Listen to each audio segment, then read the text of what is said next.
Nouvelle séquence, cette semaine encore sur Foot Amateur TV. Comme chaque semaine, je suis bien accompagné avec des interlocuteurs qui font partie du milieu du football amateur et avec qui on abordera des thématiques bien précises.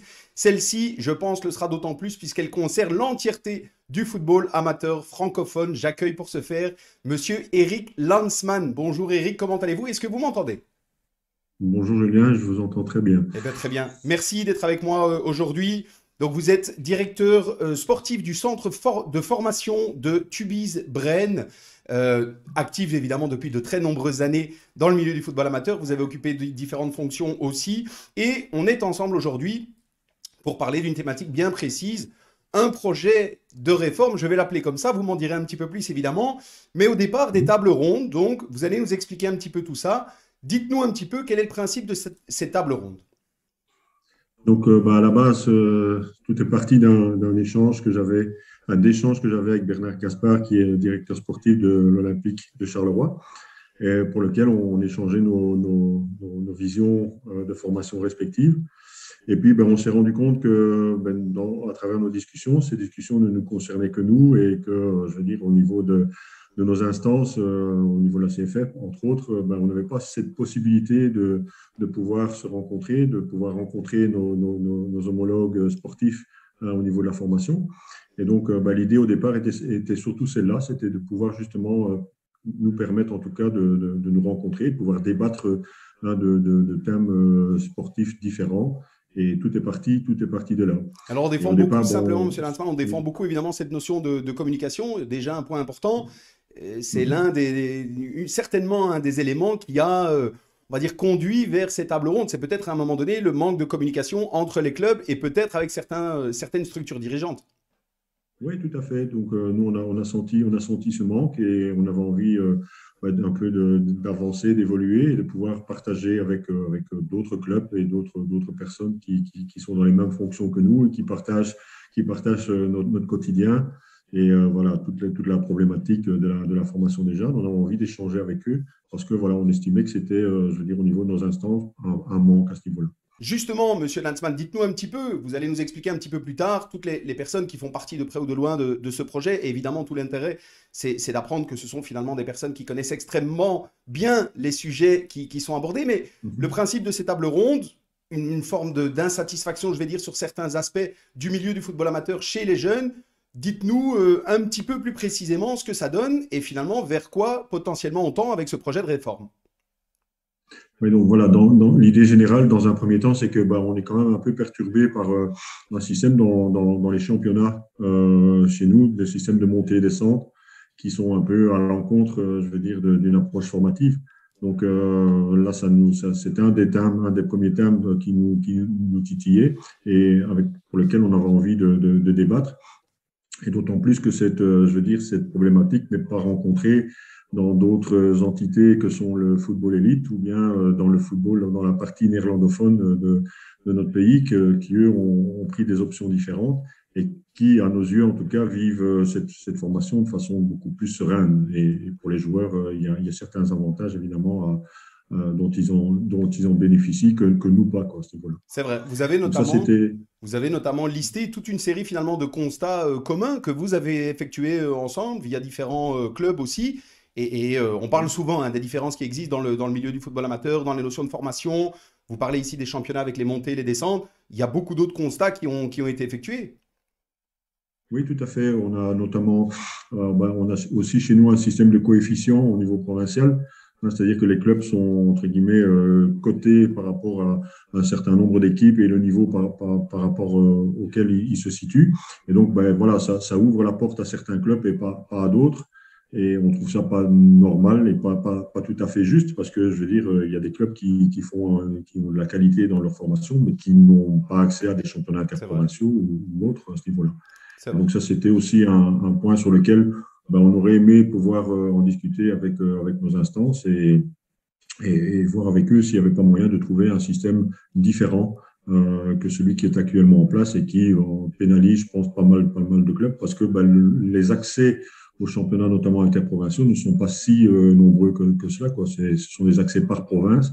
Voilà, pour citer un exemple, la province du Hainaut donne accès à 7 clubs la province du Brabant, dans laquelle je suis actuellement, donne accès à 3 clubs au niveau interprovincial. Bon, là, c'est pas énorme. Et donc, on trouverait normal que d'autres clubs puissent y accéder à ce niveau-là. C'est ça. Et donc maintenant, de par tous ces constats communs que vous avez effectués, ça a débouché finalement sur une demande ou en tout cas un souhait de voir certaines choses se réformer, se modifier, s'adapter un petit peu.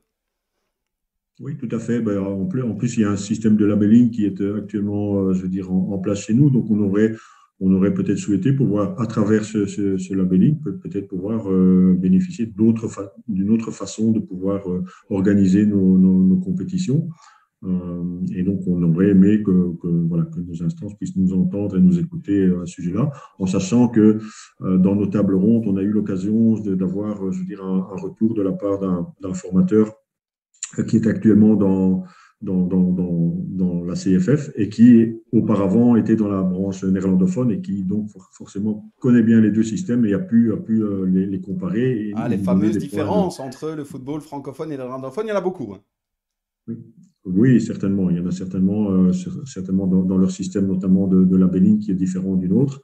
Et aussi dans les formats de jeu où ils utilisent en tout cas des temps de jeu différents, etc. Donc il y a plein de choses. Et nous, on trouvait en tout cas qu'il y avait pas mal de choses intéressantes à aller je veux dire, chercher dans leur fonctionnement, quoi. C'est ça. Je vais me permettre, hein, Monsieur Lanzmann, puisque vous avez un dossier et j'ai eu le plaisir de pouvoir en prendre connaissance, hein, donc c'est très intéressant et Mhm. toutes celles et ceux qui sont actifs dans le milieu, ça va certainement les intéresser beaucoup. Donc, à mon avis, vous aurez quelques demandes de renseignements. Je donnerai en fin d'échange entre nous l'adresse mail auquel on peut éventuellement vous contacter, vous ainsi que toutes les personnes qui œuvrent avec vous dans ce projet-là. Simplement, je vais Mhm. citer quelques constats communs. Il y en a beaucoup d'autres, hein, mais j'en ai retenu quelques-uns. Oui. Un qui me parle particulièrement, évidemment, c'est le besoin de la mise en place de la communication entre les clubs et du partage du vécu journalier de chacun, évidemment, pour que ça puisse bénéficier à tout le monde. Je trouve ça très intéressant. Vous avez dit aussi la concurrence entre les clubs, qui est le résultat de la compétition mise en place par la CFF.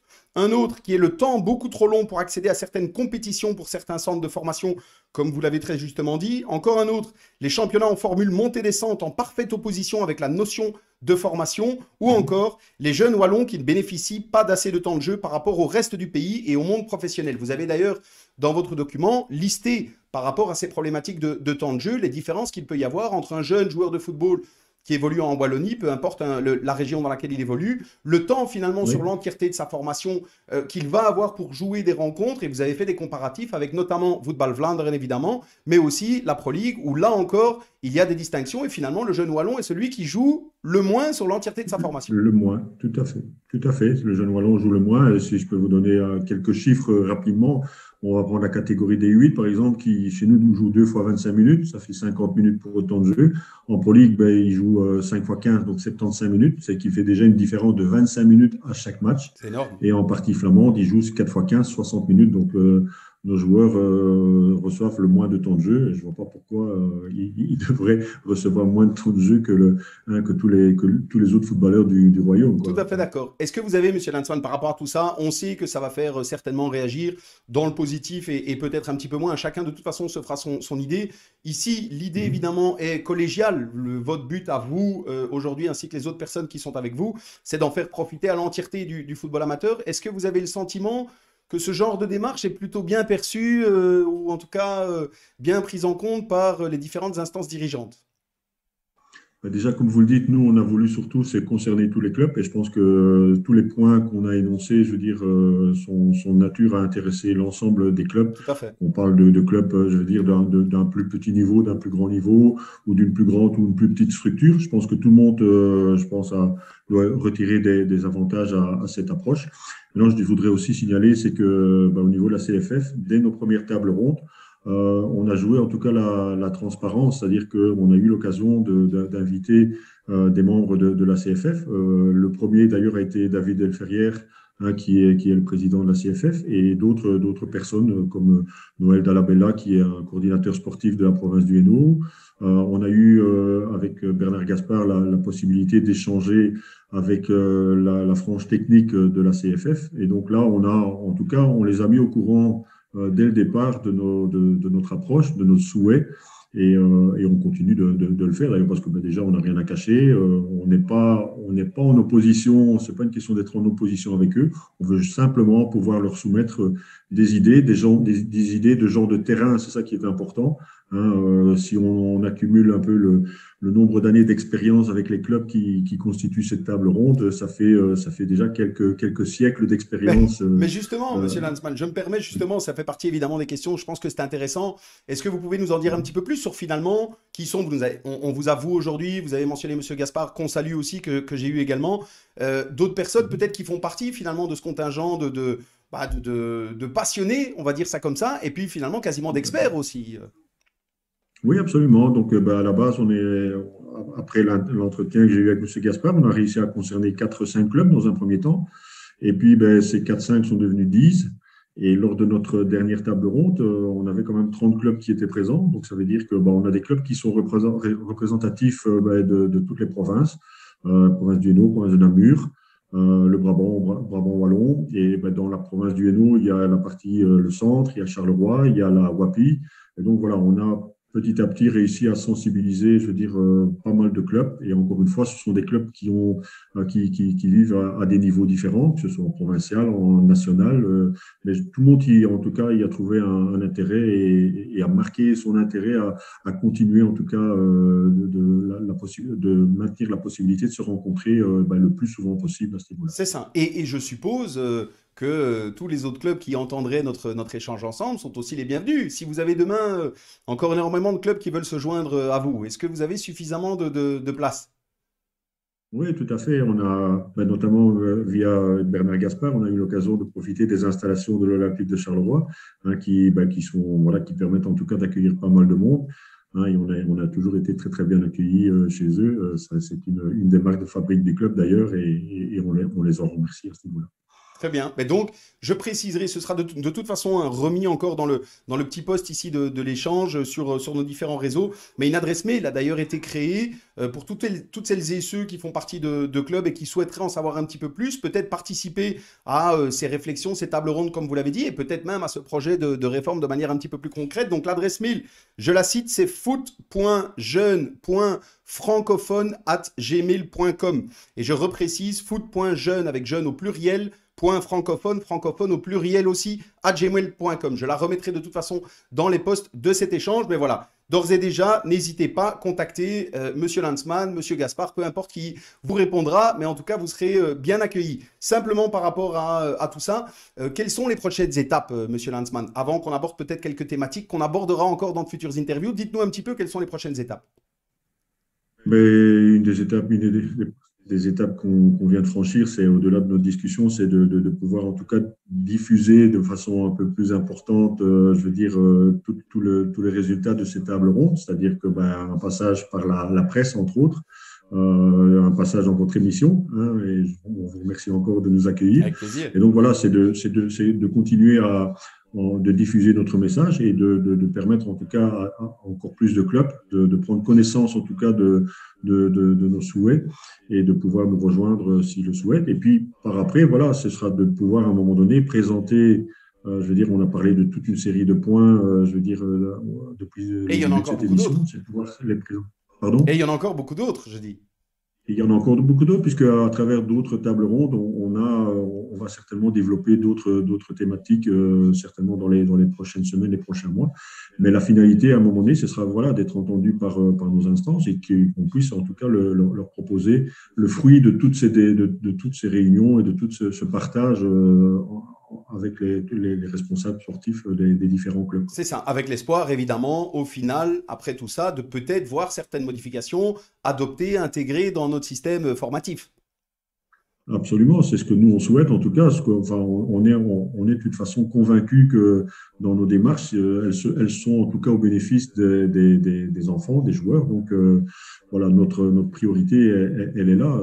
recherche pas d'autre objectif que de mettre en tout cas nos jeunes joueurs dans les meilleures conditions possibles de développement pour qu'ils puissent, je veux dire, s'épanouir au mieux dans leur passion et dans leur sport favori. C'est ça. Bah, écoutez, bravo, évidemment. Moi, je ne peux dire que ça. Je m'associe à tout ça. Et de toute façon, je trouve que la moindre des choses, c'est de pouvoir permettre d'en parler. Parce que surtout quand on a affaire à des experts, hein, encore une fois, je me répète, mais c'est le cas quand vous avez des personnes passionnées et qui savent de quoi ils parlent. Évidemment qu'il y a des changements qui pourraient être intéressants et qui pourraient bénéficier à l'entièreté, finalement, du football amateur francophone. Donc, tant mieux si ce sont en plus des porteurs de projets comme vous et d'autres qui savent exactement de quoi ils parlent. Je reprends simplement une petite phrase qu'il y avait dans votre dossier. Il y en a beaucoup d'autres, mais je trouve qu'elle représente bien finalement ce que vous souhaitez effectuer. Je cite: l'envie d'écouter les autres, d'analyser les demandes de chacun, de tirer des constats communs, de ne plus se sentir isolé en n'osant pas aller plus loin dans les démarches pour enfin oser écrire et proposer des réformes concrètes de nos championnats et des règlements du football des jeunes au niveau amateur francophone. Voilà un bel objectif, monsieur Lanzmann, que je vous souhaite évidemment d'atteindre au plus vite. On terminera simplement par une petite précision. Je l'ai dit, toutes celles et ceux qui veulent s'exprimer sur Foot Amateur TV connaissent le principe. Ils sont les bienvenus. J'ai d'ailleurs reçu monsieur David Delferrière ainsi que beaucoup d'autres personnes de la CFF aussi. Là encore, s'ils souhaitent réagir, ils sont les bienvenus aussi. C'est la même chose pour tout le monde. On abordera ensemble et avec d'autres interlocuteurs, monsieur Lanzmann, d'autres thématiques que je cite aussi et qui certainement rencontreront de l'intérêt auprès de tout le milieu finalement du football amateur. On abordera notamment dans les prochaines semaines ensemble, de manière un petit peu plus précise évidemment, l'organisation des compétitions en élite, en interprovinciaux, provinciaux, semi-provinciaux et autres des jeunes francophones, le labelling ACFF du football des jeunes, le coefficient sportif, les formats et les règles de jeu pour le football des jeunes francophones, ainsi que la post-formation et les championnats réserves. Voilà pour différentes thématiques qu'on abordera ensemble au fur et à mesure des semaines. Et toutes celles et ceux, comme je l'ai dit, qui souhaitent réagir, sont les bienvenus. Foot Amateur TV est là pour que tout le monde puisse s'exprimer. Merci beaucoup, monsieur Lanzmann. On va clôturer comme ça.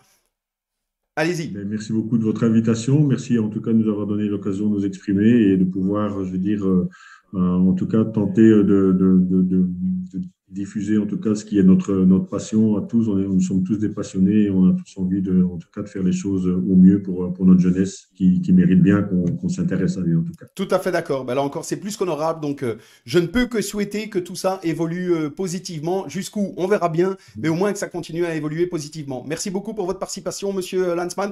Et puis au plaisir le long d'un terrain, comme je le dis toujours. Merci, ce sera avec grand plaisir aussi. Merci beaucoup. Merci. Au revoir. Au revoir. Au revoir.